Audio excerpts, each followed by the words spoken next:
السلام علیکم ورحمۃ اللہ وبرکاتہ۔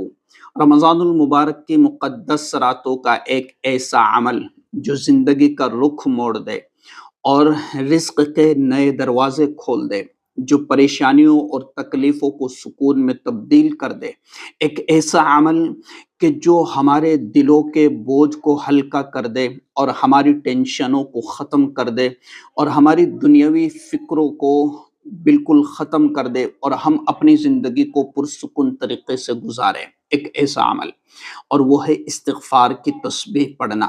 ہم روزہ بھی رکھتے ہیں، تلاوت بھی کرتے ہیں اور دیگر اعمال بھی کرتے ہیں، لیکن استغفار کی تسبیح پڑھنا بھول جاتے ہیں۔ استغفار کی تسبیح ایک ایسا عمل ہے کہ جو گناہوں کو معاف کرتا ہے، جو دلوں کی گندگیوں کو صاف کرتا ہے، جو دل کے بوجھ کو ہلکا کرتا ہے، رزق کے دروازے کھول دیتا ہے۔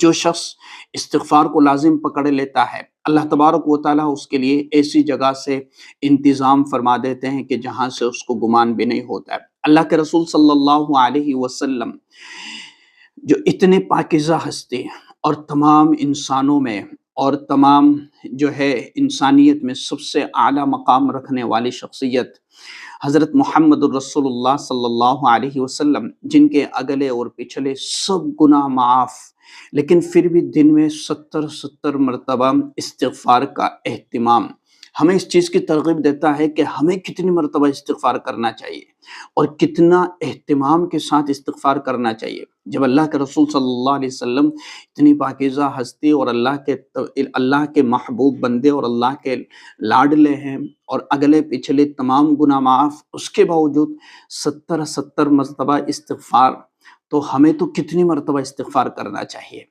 اللہ تبارک و تعالیٰ کے سامنے رمضان المبارک کی مقدس راتوں میں تنہائی میں مصلی بچھا کر کے اور استغفار کی تسبیح پڑھنے کے لیے بیٹھ جانا، دل میں ندامت ہو، شرمندگی ہو، اپنے گناہوں پر افسوس ہو، اپنے گناہوں پر شرمندگی ہو، اور اللہ کے حضور بیٹھ کر کے استغفر اللہ ربی من کل ذنب واتوب الیہ، کہ اللہ مجھ سے گناہ ہو گئے، مجھ سے خطائیں ہو گئی، میں نافرمانی کرتا رہا، گناہوں میں اپنی زندگی گزارتا رہا، اے اللہ مجھے معاف کر دے، میرے حالات کو بہتر کر دے، میری زندگی کو آسان بنا دے۔ کئی ساری تکلیفیں میرے اوپر آ گئی، کئی ساری مصیبتیں مجھ پر آ گئی، کئی طرح کے حالات سے میں لڑ کر کے تھک چکا، لیکن میرے حالات نہیں بدل رہے، میرا کوئی پرسان حال نہیں، میرا کوئی مددگار نہیں، میرا کوئی ساتھ دینے والا نہیں۔ اے اللہ میں زندگی کے ہر مصیبت سے لڑ رہا ہوں، ہر تکلیف سے اور ہر مصیبت کا میں سامنا کر رہا ہوں۔ اے اللہ مجھے وہ جگرا دے دے، مجھے وہ طاقت اور قوت عطا کر دے، اور میری روحانی طاقت کو اتنا پاورفل بنا دے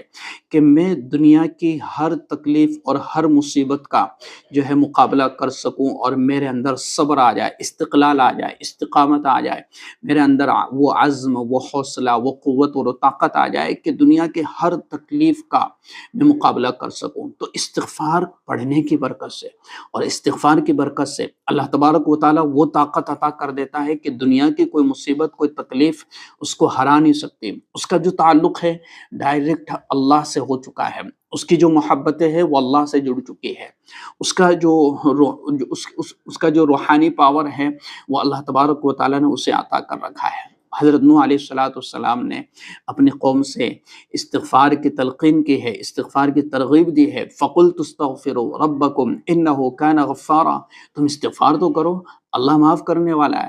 خطاؤں کو، نافرمانیوں کو، غلطیوں کو، کمیوں کو، کوتاہیوں کو، ہر چیز کو اللہ تبارک و تعالیٰ معاف کرنے والا ہے۔ لغزشوں کو، خطائیں ہو گئی، غلطیاں ہو گئی، اور انسان ہے اور انسان سے غلطیاں ہو جاتی ہیں، لیکن اللہ معاف کرنے والا ہے۔ تمہیں قدم اس طرف اٹھانا ہے کہ ہم اللہ کے سامنے شرمندگی کے ساتھ حاضر ہو جائیں، عاجزی کے ساتھ حاضر ہو جائیں اور اللہ سے مانگنے والے بن جائیں، تو اللہ تبارک و تعالیٰ راستے کھولتے چلا جائے گا، ہمارے لیے راستے کھلتے چلے جائیں گے، ہمارے لیے آسانیوں کے دروازے کھلتے چلے جائیں گے۔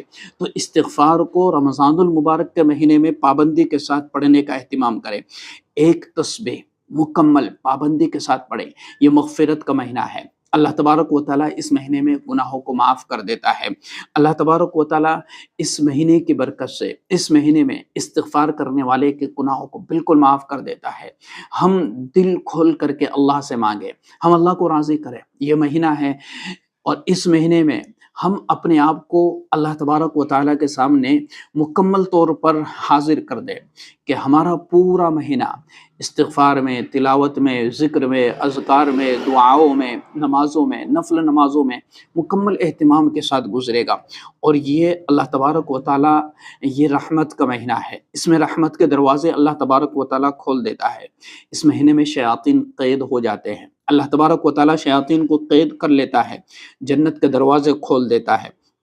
اور جو شخص اللہ تبارک و تعالیٰ سے استغفار کرتا ہے تو وہ بڑا خوش نصیب انسان ہے۔ اور جو اس مہینے میں اپنے آپ کے گناہوں کی معافی نہ کروائے، اللہ کے سامنے حاضر ہو کر کے اپنے گناہوں کو معاف نہ کروائے، وہ بڑا بد نصیب انسان ہے۔ اور اللہ کے رسول صلی اللہ علیہ وسلم نے اس شخص کے لیے بد دعائیں بھی فرمائی ہے کہ جو اس مہینے کو پائے اور جو اس مہینے کو حاصل کر لے، اور جس نے اس مہینے کو گزارا اور اپنے آپ کی گناہوں کی معافی نہ کروائی ہو، اپنے آپ کو معاف نہ کروایا ہو، تو اللہ تبارک و تعالی، اللہ کے نبی صلی اللہ علیہ وسلم نے اس شخص کے لیے بھی بد دعا فرمائی ہے کہ جو اس مبارک مہینے کو پانے کے بعد بھی اپنے گناہوں کی معافی نہ کروا لے۔ تو اس مہینے میں استغفار کی پابندی کرنا، اس مہینے میں کثرت کے ساتھ اللہ کے سامنے حاضر ہو کر کے اور شرمندگی کے ساتھ حاضر ہو کر کے اللہ سے اپنے گناہوں کی معافی مانگنا، استغفار دل کو صاف کرتا ہے، دل کو پاک کرتا ہے، اللہ تبارک و تعالیٰ کے قریب بندہ ہو جاتا ہے۔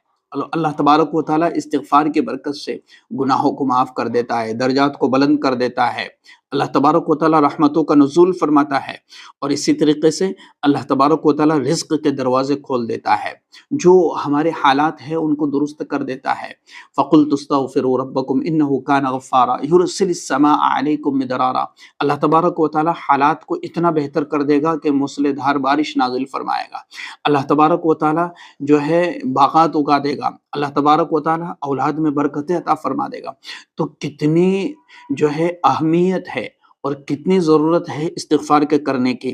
تو صبح کے وقت میں ایک تسبیح پابندی کے ساتھ پڑھنے کا اہتمام کرے، شام کے وقت میں اہتمام کے ساتھ ایک تسبیح پڑھنے کا اہتمام کرے۔ اگر صبح شام ہم سے نہیں ہو پاتا تو رات میں سونے سے پہلے ایک مرتبہ ایک تسبیح 100 مرتبہ استغفار کی مکمل کرنے کی کوشش کریں۔ اس کی برکت سے اللہ تبارک و تعالی ہمارے لیے حالات کو بہتر کر دے گا، اللہ تبارک و تعالی ہمارے لیے آسانیاں پیدا کر دے گا۔ دیکھو رمضان المبارک کا مہینہ ہے، اور جتنے اہتمام کے ساتھ ہم اس میں اللہ تبارک و تعالیٰ کے سامنے حاضر ہوں گے، عبادت کریں گے، تلاوت کریں گے، استغفار کریں گے، اللہ تبارک و تعالیٰ اتنا ہی ہمارے لیے رحمت کے اور رزق کے دروازے کھول دے گا۔ اس ویڈیو کو شیئر کیجیے گا۔ السلام علیکم ورحمۃ اللہ وبرکاتہ۔